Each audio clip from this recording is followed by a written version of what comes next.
The partnership between state and local law enforcement continues to raise questions about the impact it may have on Baltimore City. Fox 45's Mackenzie Frost has been tracking the plans and explains what we're learning.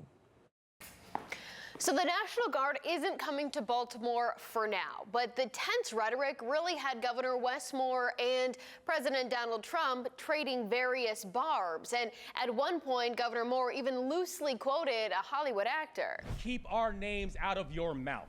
And as these two continued to trade barbs back and forth in the national media, then it looked like President Trump was walking back the possibility of sending those troops into Term City. The people in Chicago, the people in Baltimore, the people in all of the places we talk about, they want to see us there.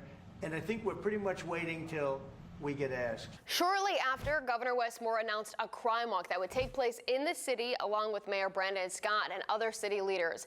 That took place on September 5th in Park Heights. During that crime walk, after there was a news conference where Governor Moore announced that he would be reinstating a partnership with Baltimore Police, the State Police, and the Transportation Authority Police.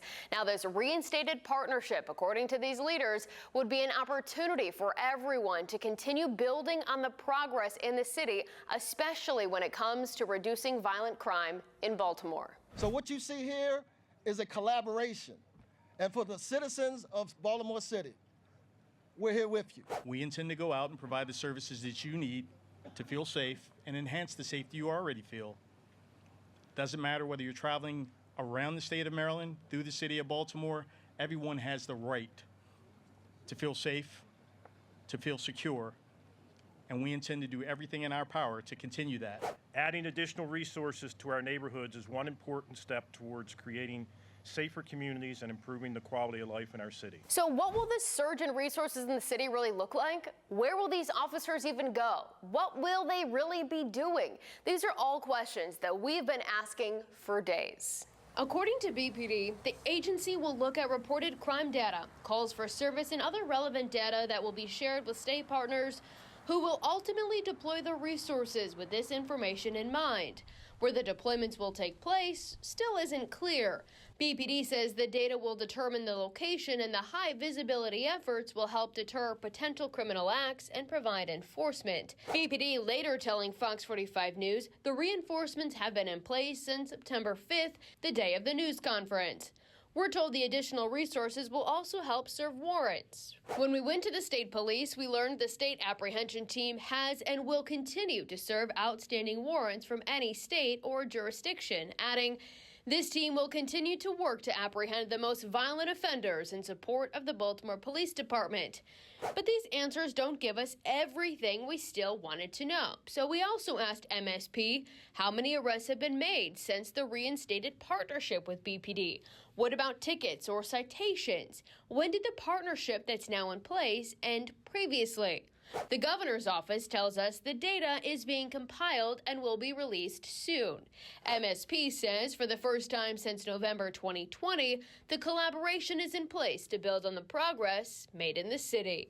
That last question is important because Governor Moore and Mayor Brandon Scott are also pointing to former Governor Hogan as the reason why this partnership wasn't in place to begin with. But we also know that before September 5th, when this partnership was renewed, MSP was working with the warrant apprehension task force. Meanwhile, as Governor Wes Moore kicks off his re-election effort, he's placing the blame at the feet of former Governor Hogan for the bloodshed in Baltimore. And here's what Governor Moore said the day he officially kicked off his campaign. That we have helped to break the back of violent crime, that scourge of violent crime that we were seeing before we came on board. But political analyst John Dede says Hogan is not the right person to point the finger. I'm surprised they have not used Marilyn Busby as a pinata more, basically saying, look how bad things were, then I came in, because she's an easy target to hit. As the law enforcement search continues, we're interested to know if you have seen an additional MSP present in Baltimore or any officers from the Transportation Authority. If you have, let me know directly. Here's all my social media pages. You can let me know specifically where and when you've seen them. I'm Mackenzie Frost, Fox 45 News. Hey, I'm Mackenzie Frost. Thanks for watching. Don't forget to like this video and subscribe to our channel. Check out Fox Baltimore on all of our social media pages for more videos just like this.